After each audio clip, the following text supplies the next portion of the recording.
there's the common excuse and reason given by our government to say that we are under-resourced, we do not have people who can administer these services, to monitor the very process itself, because hormonal therapy requires close medical monitoring.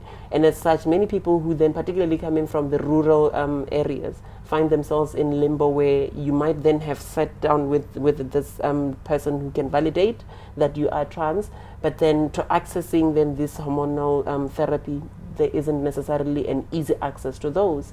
You even get then to the point of wanting and wishing to do your surgical interventions and modifying your sex physically or your body physically. That is also not an available, a readily available service within the country itself, where we're sitting with about 2 hospitals around the whole country that are somehow mandated to be able to do these particular surgeries, whereas the whole country itself, most people are struggling to be able to access these.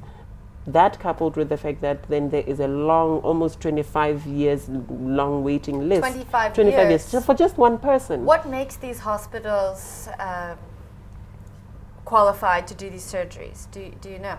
Essentially, it's the what qualifies is the theater time that apparently most of the other hospitals do not have, because there has to be scheduled theater time for a person to come in. But it's an excuse. I think they do have theater time. It's just willingness. Willingness, exactly, or the lack of willingness in this case. And yes, and the attitude. Yes. For as long as officials or government or policymakers consider transition as cosmetic and then non-emergency. Yes, because then if they can give theater time, I don't know, for heart transplant, or I don't know, for whatever amputation, for other women, whatever they can give to, then there is theater time. It's just that this is not a priority. Right? They don't see it as life and death. Exactly. But I can tell you, from where I'm sitting as an organization, I know that there is a high number of suicides, because then for those individuals that find themselves, you can imagine yourself experiencing yourself as a guy. You're like, shit, why do I look the way I look?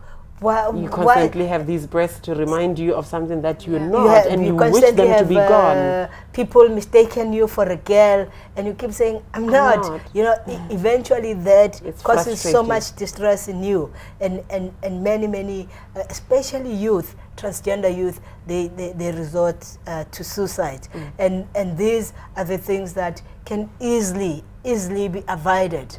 If we prioritize these particular surgeries for trans persons, and all the interventions that are required in helping and assisting trans people to become themselves. As soon as, I can tell you now, as soon as transgender people, they have received the therapy or whatever they need, they are so functional like everybody else. If they are guys, they function like any other guy. If they are girls, they just fit into society like any other girl. So essentially, I'm like Sbusiso is saying, transition-related medical care should be treated as a matter of life and death. Because if you're living in an environment that continues to disqualify what you see yourself as and what you wish for it to actually look at you and perceive you as, the only option there is then is to disappear from this earth, because it is not accepting of you. And that is exactly as Boo is saying, it ends up leading to many people who've either attempted or even been successful at suicide. That is a matter of life and death. Depression. Exactly, and all sort of self-medication that then is meant to sort of help one cope with the distress of living in a body that does not reflect you, and all these disadvantages of then living in that particular body that we've been speaking about. One ends up living in a space where we would say they already are dead emotionally or even spiritually, because then the world that they're living in refuses to accept and validate who they are.